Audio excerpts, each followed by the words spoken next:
Welcome everyone. The two pots, দুই পাত্র, এই গল্পটি পড়ব। চলো শুরু করা যাক। দ্য টু পটস, দুই পাত্র। ইট ওয়াজ এ সাইক্লোনিক সিজন, এটি একটি ঘূর্ণিঝড়ের মরশুম ছিল। দেয়ার ওয়াজ ফ্লাড এভরিহোয়ার, সর্বত্র বন্যা হয়েছিল। Many houses drowned in the flood, অনেক বাড়ি বন্যায় ডুবে গেছে।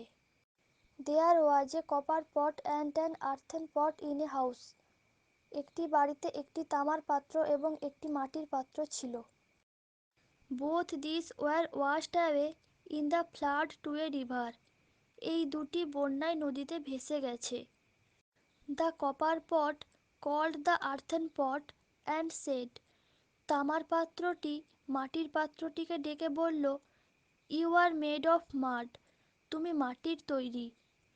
ইউ আর সো উইক, তুমি খুবই দুর্বল। আই উইল সেভ ইউ, আমি তোমাকে রক্ষা করব।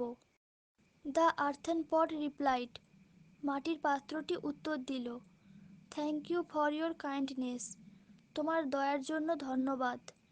But let me swim to the bank by myself, কিন্তু আমাকে একা সাঁতার কাটতে দাও। The earthen pot began to swim, মাটির পাত্রটি সাঁতার কাটতে লাগলো। Towards the bank of the river, নদীর তীরের দিকে। As the copper pot tried to swim, water got filled into the pot, তামার পাত্রটি সাঁতার কাটতে চেষ্টা করার সময় পাত্রে জল ভরে গেল। অ্যান্ড দ্য কপার পট ড্রোন্ড, এবং তামার পাত্রটি ডুবে গেল। But earthen pot reached the bank, কিন্তু মাটির পাত্র তীরে পৌঁছে গেল। আশা করি এই গল্পটি ভালো লেগেছে। Thank you.